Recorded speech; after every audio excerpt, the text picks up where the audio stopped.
Hi friends, welcome to our channel Simple Study Tamil, Making Study Simple.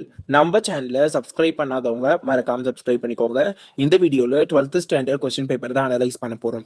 So இந்த particular question பேப்பர்ல இருக்கக்கூடிய 1 marks 2 marks 3 marks 5 marks so இந்த அத்தனை கொஸ்டினுமே நீங்க படிச்சிட்டீங்க அப்படின்னாவே உங்களுடைய எக்ஸாமை நீங்க நீட்டா எழுத முடியும். ஸோ இந்த கொஸ்டின் பேப்பர்ல கொடுத்துருக்க ஒவ்வொரு கொஸ்டினுமே நீங்க ஸ்கிப் பண்ணாம படிக்கணும். பிகாஸ் இதுல எனி டூ கேட்டிருந்தா எனி டூ மட்டும் படிக்கிறத தாண்டி மொத்தமா நீங்க படிச்சா மட்டும்தான் உங்களால ரொம்ப ஈஸியா எக்ஸாம் ஸ்கோர் பண்ண முடியும். So not only in second midterm examination, so public எக்ஸாமினேஷனுக்கும் நாம சேர்த்து படிக்கிறது போல நம்ம அரேஞ்ச் பண்ணி படிக்கணும். பிகாஸ் பப்ளிக் எக்ஸாம் அப்ப நம்ம எல்லாத்தையுமே சேர்த்து வச்சு படிச்சோம் அப்படின்னா that is not possible. So அதனால நாம எந்த அளவுக்கு இப்பே படிக்க முடியுமோ ஸோ அந்த அளவுக்கு நாம இப்பே கவர் பண்ணிக்கிட்டோம் அப்படின்னா நமக்கு பப்ளிக் எக்ஸாம்ல ரொம்ப ஈஸியாவே மார்க்ஸை கெயின் பண்ண முடியும். ஸோ ஒவ்வொன்றுத்துக்குமே ஒவ்வொரு ஃபார்மேட் ஆன்சர் கீ இருக்கு. ஸோ அதை வச்சுதான் நமக்கு தரவா திருத்த போறாங்க.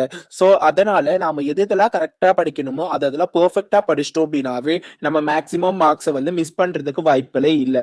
ஸோ மார்க்கை மிஸ் பண்ணாம இருக்கணும் அப்படின்னா நீங்க தப்பா எழுதுறது, அடிச்சு எழுதுறது, இந்த மாதிரி வேலைகள்லாம் நீங்க யூஸ் பண்ணாம செய்யாம இருந்தாலே போதும். உங்களோட எக்ஸாம்ல நீங்க நீட்டா ப்ரெசென்ட் பண்ணுங்க, உங்களுக்கு தெரிஞ்சதை எழுதுங்க. ஓகேவா? 1 மார்க்ஸா இருக்கட்டும், 1 மார்க்ஸுக்கு யாருமே இம்பார்ட்டன்ஸ் கொடுக்கறதே இல்லை. ஸோ அதெல்லாம் தரவா பார்த்துக்கோங்க. இந்த கொஸ்டின் பேப்பரை எல்லாத்தையும் தரவா பாத்துருங்க. லைக் பண்ணுங்க, ஷேர் பண்ணுங்க, சப்ஸ்கிரைப் பண்ணுங்க. தேங்க்யூ.